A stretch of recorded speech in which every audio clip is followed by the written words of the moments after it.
Assalamualaikum warahmatullahi wabarakatuh. Berjumpa lagi dengan Pak Yatno, anak-anak semuanya, SMP Negeri Salam Senden, kelas 8.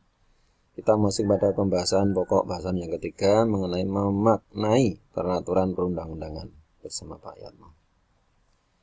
Marilah sebelum kita awali pembahasan materi kali ini, kita awali dengan baca basmalah. Bismillahirrahmanirrahim. Terima kasih, mudah-mudahan anak-anak semuanya dengan pembahasan kali ini akan menjadi semakin lebih paham dan jelas mengenai materi pada bab 3 ini tentang memaknai peraturan perundang-undangan. Kita next lanjut.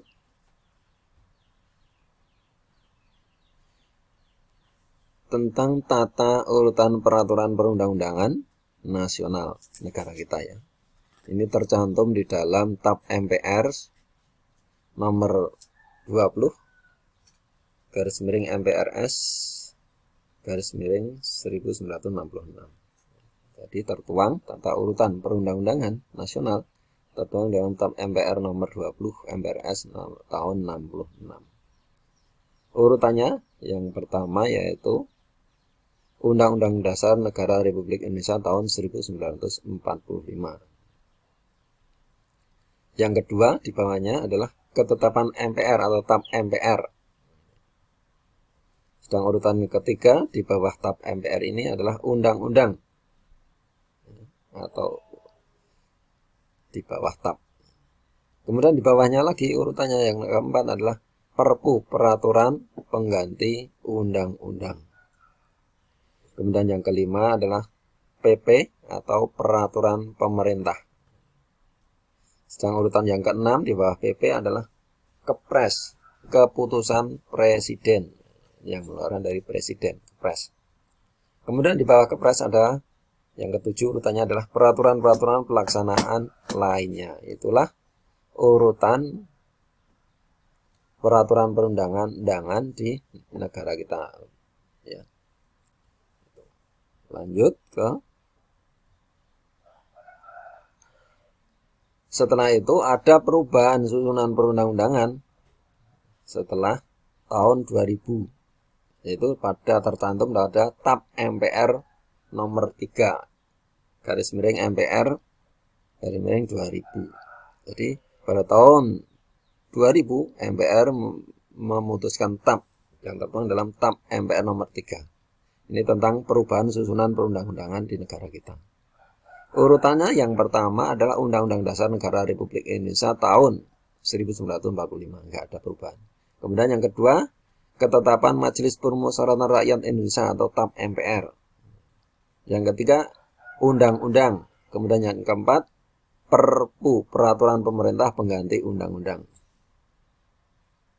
Kemudian yang kelima, PP, peraturan pemerintah.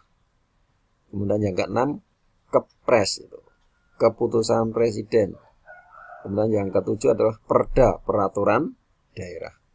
Itu perubahan susunan perundang-undangan yang tertuang dalam tab MPR nomor 3 MPR 2000. Selanjutnya Undang-Undang nomor 10 tahun 2004. Keluarlah Undang-Undang nomor 10 tahun 2004, yaitu mengenai pembentukan peraturan perundang-undangan. Dalam pasal 7 ayat 1 dicantumkan mengenai jenis dan hierarki peraturan perundang-undangan. Maka tab MPR nomor 3 MPR 2000 otomatis dinyatakan tidak berlaku karena munculnya Undang-Undang nomor 10 tahun 2004 ini yang mengatur tentang pembentukan perundang-undangan, pembentukan peraturan perundang-undangan. Ini mencantumkan mengenai jenis dan hierarki peraturan perundang-undangan. Ini secara otomatis menghentikan tab MPR nomor 3 MPR 2000.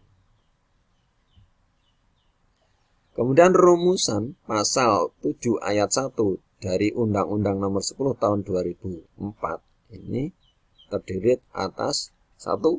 Jenis dan hierarki peraturan perundang-undangan. Ini meliputi apa saja? jenis dan hierarki peraturan perundang-undangan. Menurut B yang A itu pertama Undang-Undang Dasar Negara Republik Indonesia tahun 1945. Kemudian B itu undang-undang atau perpu, jadi undang-undang secara dengan peraturan pemerintah pengganti undang-undang. Kemudian yang C itu PP peraturan pemerintah. Kemudian yang D itu Perpres peraturan presiden. Yang dulunya Kepres jadi Perpres peraturan presiden. Kemudian yang kelima E itu Perda peraturan daerah. Itulah isi dari Undang-Undang nomor 10 tahun 2004 pada pasal 7 ayat 1 tentang jenis dan hierarki peraturan perundang-undangan. Jadi Undang-Undang Dasar Negara Republik Indonesia tahun 1945, Undang-Undang atau Perpu, kemudian peraturan pemerintah, peraturan presiden, Perda itu susunannya. Next. Kemudian yang kedua isinya adalah peraturan daerah sebagaimana dimaksud pasal pada ayat 1 huruf E meliputi sebagai berikut. Yang dimaksud peraturan daerah yaitu A, yaitu Perda peraturan daerah provinsi. Ini yang membentuk DPRD provinsi bersama gubernur. Kemudian ada Perda kabupaten atau kota, peraturan daerah kabupaten atau kota yang membentuk DPRD kabupaten atau kota bersama bupati atau wali kota. Kemudian yang C itu Perdes, peraturan desa atau yang setingkat dengan Perdes, peraturan desa itu. Yang membentuk siapa? Yang membentuk Badan Perwakilan Desa dan Kades. Atau nama lainnya dari Badan Perwakilan Desa atau nama lain dari Kades itu apa? Itu yang membentuknya. Itu tentang peraturan sebagaimana di ayat. Kemudian yang ketiga, ketentuan mengenai tata cara pembuatan perdes atau peraturan yang setingkat. Ini diatur oleh peraturan daerah atau perda kabupaten atau kota yang bersangkutan. Misal kota Bantul ya yang mengatur perda Bantul berbeda dengan perda Kulon Progo.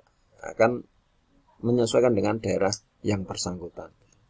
Itu perda yang mengatur adanya perdes peraturan daerah atau peraturan yang setingkat. Kemudian yang keempat, jenis peraturan perundang-undangan selain yang dimaksud ayat 1 diakui keberadaannya dan mempunyai kekuatan hukum yang mengikat selagi diperintahkan oleh peraturan perundang-undangan yang lebih tinggi.